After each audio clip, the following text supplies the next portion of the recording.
आज का जो हमारा मनन है वो मत्ती रचित सुसमाचार उसके 3 अध्याय और उसकी 13 से और 17वीं आयत तक से लिया गया है। उसे मैं आपके लिए पढ़ते रहूं। उस समय यीशु गलील से यरदन के किनारे पर यूहन्ना के पास उससे बपतिस्मा लेने आया, परंतु यूहन्ना यह कहकर उसे रोकने लगा कि मुझे तेरे हाथ से बपतिस्मा लेने की आवश्यकता है और तू मेरे पास आया है। यीशु ने उसको यह उत्तर दिया कि अब तो ऐसा ही होने दे, क्योंकि हमें इसी रीति से सब धार्मिकता को पूरा करना उचित है।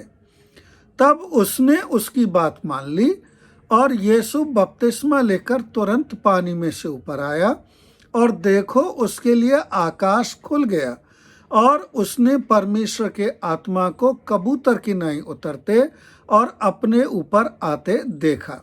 और देखो यह आकाशवाणी हुई कि यह मेरा प्रिय पुत्र है जिससे मैं अत्यंत प्रसन्न हूँ। प्रभु परमेश्वर के वचन के पढ़े और सुने जाने पर आशीष हो। जो हमने पढ़ा है मत्ती रचित सुसमाचार में, उसी के 2 पैरेलल पैसेज हैं। मरकुस में हम उसी चीज को पहले अध्याय में और 9वीं, 10वीं और 11वीं आयत में पढ़ते हैं, और लूका में उसी बात को हम लोग 3 अध्याय में 21वीं और 22वीं आयत में पढ़ते हैं। जो तीनों जगह ये लिखा गया है उसमें जो आई विटनेसेस हैं, यानी ये जो गवाह हैं जिन्होंने इस चीज को होते हुए देखा था, उन्होंने जो उन्हें याद आया, जो पवित्र आत्मा ने उनके संदर्भ में उनसे लिखवाया, उस आधार पर थोड़ा थोड़ा फर्क, डिटेल, कुछ एडिशन दिया है। जैसे कि अगर आप मत्ती में देखते हैं तो परमेश्वर कहता है कि ये मेरा प्रिय पुत्र है जिससे मैं खुश हूं। तो वो जाहिर है लोगों से जो खड़े थे आसपास, उनसे परमेश्वर बात कर रहा है। लेकिन मरकुस में और लूका में अगर हम लोग देखते हैं तो वहां लिखा गया है कि तू मेरा प्रिय पुत्र है जिससे मैं खुश हूं। तो पिता परमेश्वर यीशु मसीह से बात कर रहा है। तो एक ये फर्क है।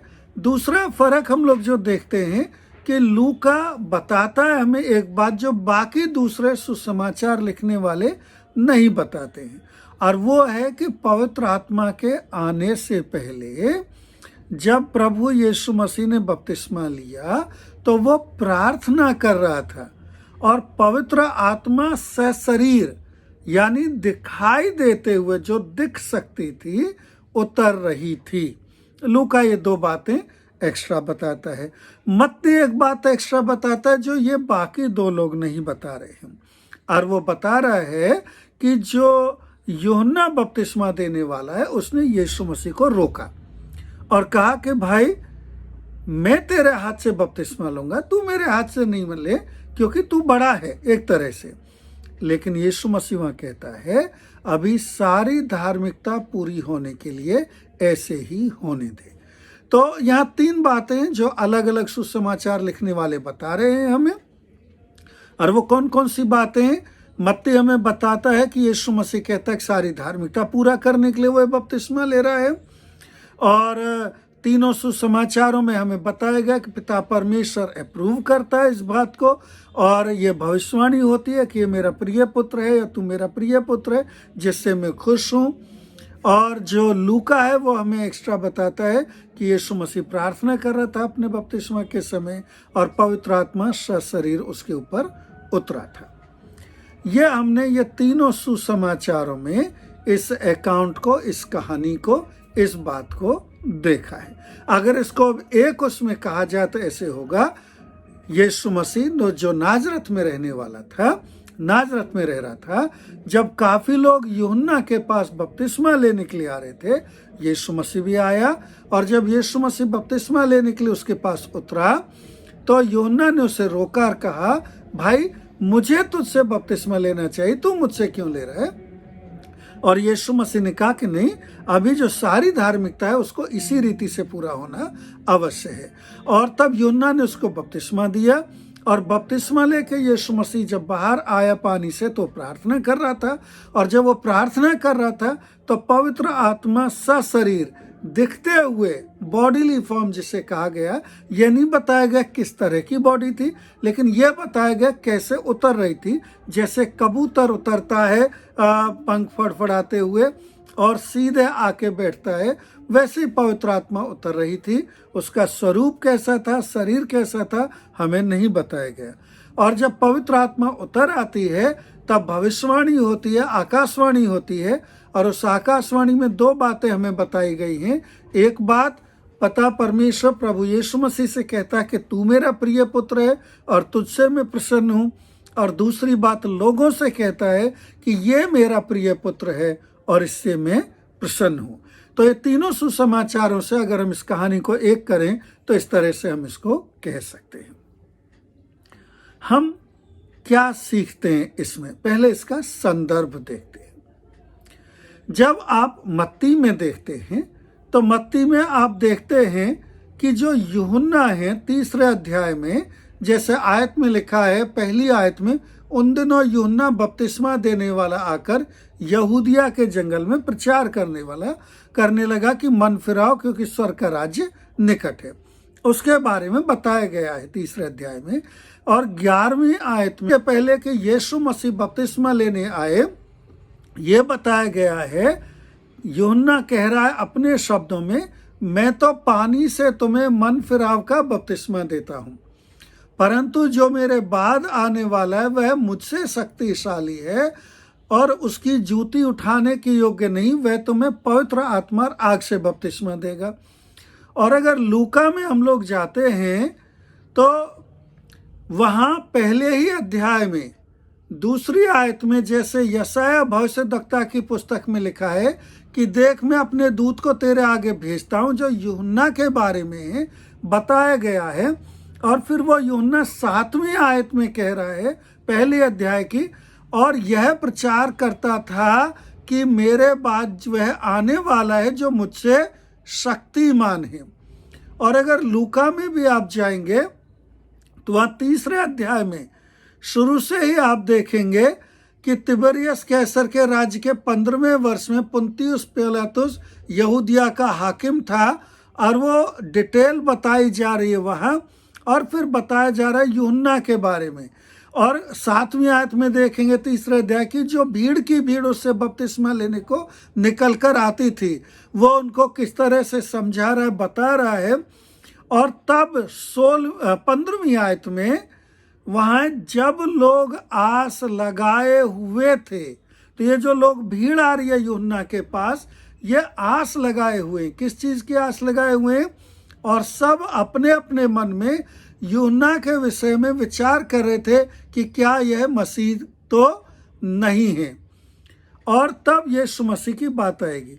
तो यह तीनों जो संदर्भ हैं, जिस संदर्भ में यीशु मसीह बपतिस्मा लेने आ रहा है, मत्ती में, मरकुस में, लूका में, 1-2 बातें जो यहाँ निश्चिंत हैं वो ये है कि यूहन्ना बपतिस्मा देने वाला, जो यहूदी लोग थे उनकी समझ के अनुसार, जो शास्त्र वो पढ़ते थे उनके अनुसार वो था, जैसे वो अपने मुंह से कह भी रहा था, जो आया था तैयारी करने के लिए प्रभु यीशु मसीह के आगमन के लिए, यानी मसीहा जो आने वाला था उसके पहले तैयारी कर सके, लोगों के मनों को तैयार कर सके। और बहुत से लोग हालांकि इस बात के कंफ्यूजन में भी थे कि कहीं यूहन्ना ही तो मसीहा नहीं है। और यूहन्ना, जैसे हम जानते हैं, एक हाई प्रीस्ट का बेटा था, एक लेवी घर में पैदा हुआ था और बहुत रेस्पेक्टेड था पूरे समाज में, यहाँ तक कि हेरोदेस राजा उससे डरता था। हालांकि उसने उसको गिरफ्तार भी करवाया और मरवाया भी बाद में, लेकिन फिर भी वो उसको बहुत आदर करता था और जो पब्लिक थी उसको स्वीकार करती थी। अगर आपको याद हो, यीशु मसीह ने फरीसियों से, सदूसियों से कहा, मैं तुमसे सवाल पूछता हूँ कि यूहन्ना का बपतिस्मा कहाँ से था? और वो लोग इसलिए जवाब नहीं दिए कि वो डरते थे कि अगर उन्होंने ना कहा तो पब्लिक उनको मारेगी, क्योंकि पब्लिक स्वीकार करती थी कि यूहन्ना परमेश्वर की तरफ से आया भविष्यद्वक्ता है। तो ये कॉन्टेक्स्ट है, ये संदर्भ है जिसमें ये बात हो रही है। और ये जैसे पब्लिक पहचानती है, पब्लिक जानती है, बार बार हर सुसमाचार के रिकॉर्ड में आया है, कह रहा है कि मैं तो खाली आगे आया हूं, अनाउंसर हूं, तैयारी करवा रहा हूं, मेरे पीछे पीछे जो आ रहा है उसके लिए मैं यहां हूं। और यूहन्ना का सुसमाचार जो हम यहाँ इस समय डील नहीं कर रहे हैं, उसमें अपने मुंह से यूहन्ना कहता है, बपतिस्मा देने वाला, कि मैं बपतिस्मा देते हुए इसलिए आया हूं ताकि उसको प्रकट कर सकूं जो मेरे बाद आने वाला है। और अगर बाकी सुसमाचारों की कहानियों से मिलाएंगे तो कौन है जो आने वाला? जिसके जूते के बंद में खोलने के लायक नहीं हूं। मैं सिर्फ पानी से बपतिस्मा दे रहा हूं, जो तुम्हें आग से बपतिस्मा देगा। तो ये सारा संदर्भ है जिस संदर्भ में यीशु मसीह यहाँ यरदन नदी में यूहन्ना बपतिस्मा देने वाले के सामने बपतिस्मा लेने के लिए उतर रहा है। यानी चारों तरफ खड़ी हुई पब्लिक जो इस मनसा से, इस इंतजार में वहां है कि एक दिन वो मसीहा को देखेंगे, एक दिन वो उसको देखेंगे जिसके लिए यूहन्ना आया है, जिसके लिए वो अनाउंस कर रहा है, जिसके लिए वो प्रचार कर रहा है, जिसके लिए वो तैयारी करवा रहा है। और वो मोमेंट यहाँ इस समय आ जाता है जब यीशु मसीह यहाँ आता है। एक और बात है इस संदर्भ के बारे में, इसके पहले हम आगे बढ़े। यीशु मसीह 30 साल का था जब यहाँ वो आता है और आके बपतिस्मा लेने के लिए यूहन्ना के पास पहुंचता है। 30 साल ही क्यों? पहले भी आ सकता था, बाद में भी आ सकता था। हालांकि श्योर शॉट को 100% इसके लिए बाइबल की आयत नहीं है, लेकिन एक नियम था गिनतियों की किताब में 4थे अध्याय में, जहां याचकों के बारे में और जो मंदिर में सेवा करते थे उनके बारे में नियम दिए गए हैं। वहां लिखा गया है कि मंदिर में सेवा करने के लिए आने के लिए, यानी आपको अनॉइंटेड होने के लिए कि आप परमेश्वर के प्रति डेडिकेटेड हो, आपको परमेश्वर की सेवा में लाया जाए, आपको 30 साल का होना चाहिए। पहला इतिहास उसके 23वें अध्याय में भी इस बात को लिखा गया है, जो बाद में रिपीट करा गया था बंधुआई से जब इजराइल लौट के आता है, यहूदा लौट के आता है। और जो इतिहास की किताबें हैं उन्हें वो जब लिखी गई उनको समझने के लिए, वहां भी 23वें अध्याय में इस बात को रिपीट करा गया कि 30 साल का होना चाहिए जो परमेश्वर की सेवा में आए। ऐसा नहीं है कि इस नियम के अपवाद नहीं है। दाऊद के समय में 25 साल में भी दाऊद ने लोगों को मंदिर की सेवा में लगाया, और कुछ एक 20 साल के भी अनुभव मिलते हैं। लेकिन इन जनरल मूसा की जो 5 किताबें हैं और जो इतिहास की किताबें इजराइल के लोगों के हाथ में थी, इन लोगों के शास्त्री और फरीसियों के हाथ में थी, उनके हिसाब से किसी को परमेश्वर की सेवा में अभिषिक्त होने के लिए 30 साल का अमूमन होना चाहिए। तो यीशु मसीह अचानक से एक दिन उसको याद आया कि भाई मुझे सेवा करनी है, नहीं, बल्कि उसने 30 साल इंतजार करा ताकि वो इस समय आके बपतिस्मा ले सके।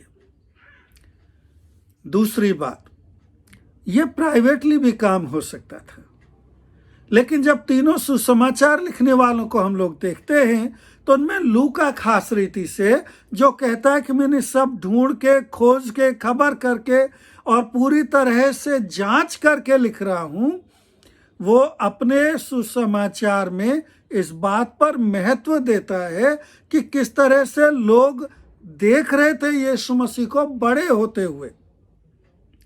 और इसलिए वो बताता है उसके दूसरे अध्याय 52वीं आयत में कि यीशु मसीह बुद्धि में और शरीर में बढ़ा और परमेश्वर और मनुष्य दोनों के अनुग्रह में बढ़ा। छुपी हुई जिंदगी नहीं जी रहा था, वो बढ़ रहा था। और यहां भी अब पब्लिकली एक समय आ गया था कि उस चीज को वो सामने, सबके सामने प्रकट कर सके।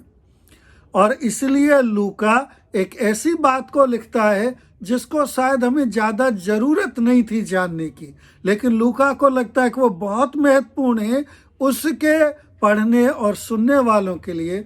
और वो बताता है कि यीशु मसीह जब बपतिस्मा लिया तो प्रार्थना कर रहा था। जो बात हमें कोई भी दूसरा सुसमाचार लिखने वाला नहीं बताता है। तो क्या हो रहा था इस संदर्भ में? यहाँ सबसे पहली बात, यीशु मसीह क्यों आया यहाँ?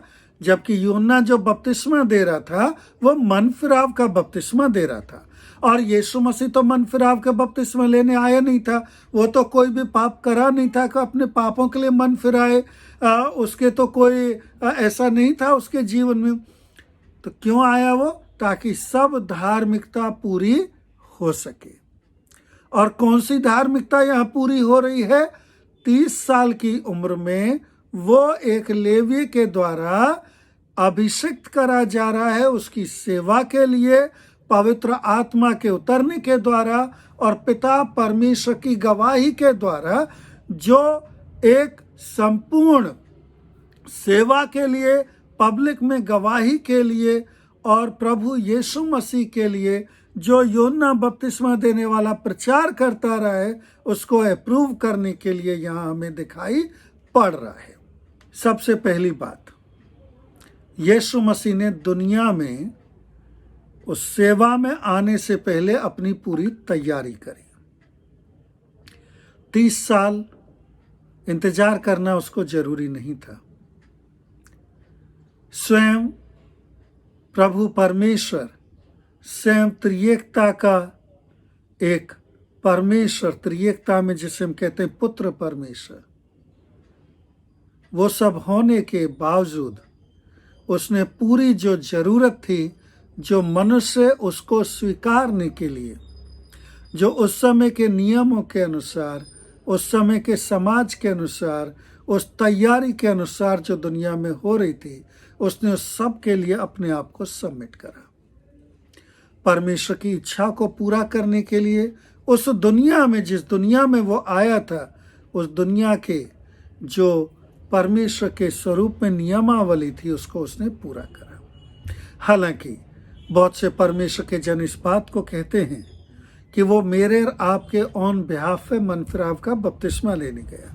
कुछ कमेंटेटर्स इस बात को भी कहते हैं। हो सकता है, ये भी संभव है। बहुत से परमेश्वर के जन इस तरह कहते हैं कि उसने मेरे और आपके बिहाफ पे मन फिराया। वो जो बपतिस्मा लिया वहाँ, उसने मेरे और आपके उसके ऑन बिहाफ पे लिया। लेकिन ज़्यादा महत्वपूर्ण मुझे यहाँ लगता है कि वहाँ जब सारी भीड़ आ रही थी और उस सारी भीड़ को यूहन्ना बपतिस्मा देने वाला तैयार कर रहा था, जब वो भीड़ अब इस मन बना चुकी थी, अब इस इंतजार में थी कि मसीहा आएगा। इनफैक्ट यहाँ तक कंफ्यूज हो गए थे शायद यूहन्ना ही मसीहा हो, और यूहन्ना बार बार इस बात को प्रकट कर रहा था कि वो मसीहा नहीं है, वो तो खाली अनाउंसर है, वो तो खाली तैयारी करने के लिए आया है ताकि उसको प्रकट कर सके जो आने वाला है।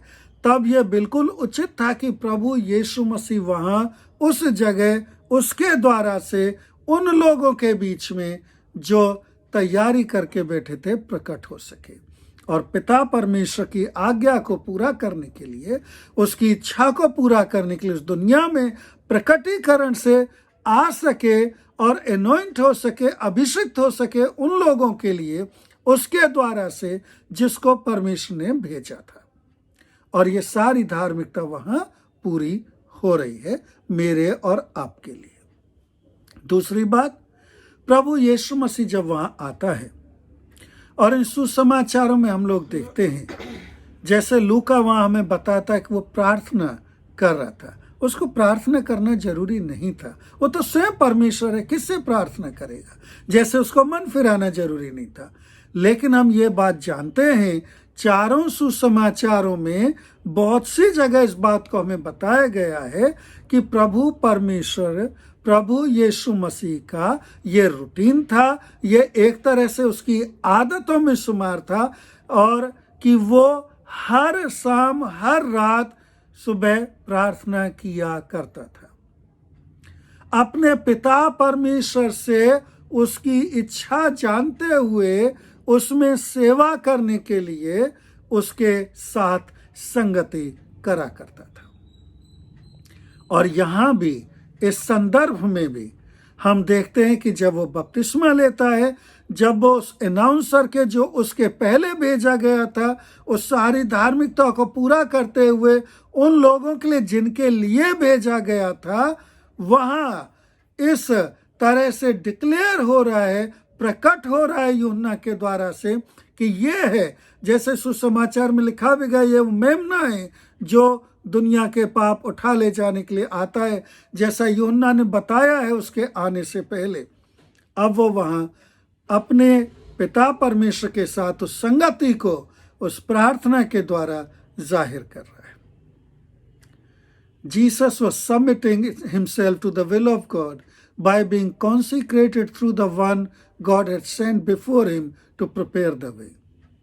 Jesus came to be baptized, to be consecrated with or by Holy Spirit in the presence of the one preparing the way and one among whom he was to minister. उन लोगों के बीच में, उन लोगों के सामने, उन लोगों के लिए जिनके लिए वो सेवा करने के लिए आया था। और तब प्रभु परमेश्वर में तीसरी बात जो हम यहाँ देखते हैं वो आती है कि ये मेरा प्रिय पुत्र है। सर्टिफिकेशन, अप्रूवल आता है पिता परमेश्वर की तरफ से। यूहन्ना ने कह दिया मैं इसलिए बपतिस्मा देते हुए आया ताकि उसको प्रकट कर सकूं, और आज जब वो प्रभु यीशु मसीह में बपतिस्मा ले रहा है तो वो बता रहा है कि ये मेमना है जो आ रहा है। अब पिता परमेश्वर इस बात को प्रकट करा, कह रहा ये है जिसको मैं भेज रहा हूं, ये है जिसको मैंने भेजा है, मसीहा मेरा प्रिय पुत्र जिससे मैं प्रसन्न हूं। और यीशु मसीह से तू है मेरा प्रिय पुत्र जिससे मैं प्रसन्न हूं। कब होना था ये, कब हो रहा था? जब सारी पब्लिक चारों तरफ खड़ी होके उसका इंतजार कर रही थी, और जो पानी में खड़ा था वो इसी काम को करने के लिए आया था कि इसको प्रकट कर सके। Jesus came to be baptized so he could be affirmed, testified by Father God as his son, the promised Messiah for our salvation. वहां ये सारी घटना हो रही थी। पवित्र आत्मा जो शारीरिक रीति से उतर रहा था, क्यों? ताकि लोग देख सकें, लोगों को ये क्लियर हो सके कि ये कौन है। अब देखिए, यूहन्ना आया है जिसे लोगों ने भविष्यद्वक्ता माना है, जिसका बहुत आदर करते हैं, यहां तक कि शायद वो मसीहा करके वो शक में है। यूहन्ना कह रहा है मुझसे भी बड़ा आने वाला है, उतना बड़ा कि मैं तो खाली अनाउंस करने आया हूं, अनाउंसर हूं, मेरे पीछे पीछे डिग्निटी आने वाली है, जिसके जूते के बंद भी मैं खोलने के लायक नहीं हूं। और अब इन सारे लोगों के बीच में जो उसका इंतजार कर रहे हैं, जो आने वाला है, यहां यीशु मसीह आता है।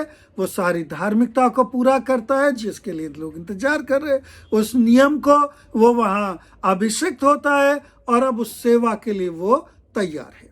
और एक और बात, इस दिन के बाद फिर प्रभु यीशु मसीह वापस उस काम के लिए जो 30 साल तक शायद उसने करा, अपने पिता के घर कभी वापस नहीं लौटा।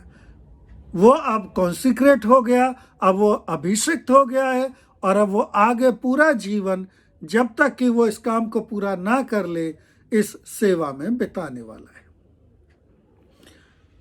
प्रभु यीशु मसीह ने सारी धार्मिकता, सारे नियम जो प्रभु परमेश्वर ने मेरे और आपके लिए दिए थे, परमेश्वर की इच्छा जो मेरे और आपके लिए थी, पवित्र आत्मा के द्वारा से अभिषिक्त होकर वो सब मेरे और आपके लिए पूरा करा। पिता परमेश्वर ने इतना प्रेम मुझसे और आपसे करा कि अपने उस प्रेम में अपने प्रिय पुत्र को मेरे और आपके लिए भेजा, उसके लिए तैयारी करी ताकि वो प्रकट हो सके।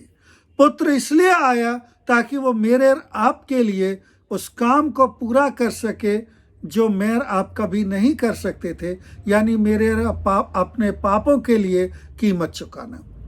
पवित्र आत्मा ने आकर उस काम में त्रिएकता में एक सदस्य होकर उस सारे काम को पूरा करने में और हमारे जीवन में उसको लाने में हमें मदद करे। मैं और आप इसके द्वारा से, इस स्वीकारोक्ति के द्वारा से कि प्रभु यीशु मसीह वो मसीहा है, प्रभु यीशु मसीह वो परमेश्वर है, प्रभु यीशु मसीह वो पुत्र है, प्रभु यीशु मसीह वो मनुष्य है जो दैवीय रीति से मेरे और आपके लिए आया, स्वयं परमेश्वर जो मेरे और आपके बीच में आके रहा और देह धारण करा, स्वीकार करा है, ताकि मैं और आप उसके द्वारा से अपने पापों के से मुक्त होकर के उस रिश्ते में जो पिता परमेश्वर से था फिर से बन सके। तब मैं और आप इन बातों से जो प्रभु यीशु मसीह ने मेरे और आपके लिए करी क्या सीखते हैं? प्रभु यीशु मसीह ने ये सब मेरे और आपके लिए करा ताकि मैं और आप जान सकें। प्रभु यीशु मसीह ने ये सब करा उन दिनों में ताकि इज़राइल जान सके। प्रभु यीशु मसीह ने ये सब करा ताकि मैं और आप समझ सकें उसके प्रेम को, पिता के प्रेम को और पवित्र आत्मा के काम को। क्या मैं और आप धन्यवादित हैं? क्या मैं और आप इस बात को समझते हैं कि वो मेरे और आपके लिए क्यों आया और क्या करने के लिए आया? फिर जैसे लूका हमें बताता है कि वो मनुष्य और परमेश्वर दोनों के अनुग्रह में बढ़ता गया, वो हमारे लिए एक उदाहरण भी है। उसने पूरी तैयारी करी, पिता परमेश्वर की इच्छा को पूरा करा और जिस तरह पिता परमेश्वर ने चाहा था उसी तरह सारी बातों को पूरा करा। मैं और आप जो पिता परमेश्वर में, प्रभु परमेश्वर में उसके प्रेम के द्वारा, प्रभु यीशु मसीह के बलिदान और पवित्र आत्मा के कार्य के द्वारा चुने गए हैं, उसके पुत्र और पुत्रियां बनाए गए हैं, मेरे और आपके लिए भी परमेश्वर की योजना है। मुझे और आपको परमेश्वर ने उसकी सेवा के लिए चुना है, उसकी महिमा के लिए चुना है, ताकि मैं और आप उसकी महिमा कर सकें। तब मैं और आप क्या पूरी रीति से अपनी सब कमजोरियों के बाद भी पवित्र आत्मा के चलाए चलकर उसकी इच्छा को पूरे करते हुए चलते हैं? क्या हम उसको अपने जीवनों में वो महत्व, वो स्थान देते हैं जो हमारे लिए जरूरी है? हमारे रोज के जीवन में क्या हम पिता परमेश्वर के साथ प्रार्थना की संगति करते हैं? क्या हम पवित्र आत्मा का अनुभव करते हैं? क्या हम उसके सहारे से चलते हैं? क्या हम पिता परमेश्वर में उसके अप्रूवल, उसकी अनुमति के लिए उसके पास आते हैं? मेरा और आपका जीवन प्रभु परमेश्वर का जीवन है।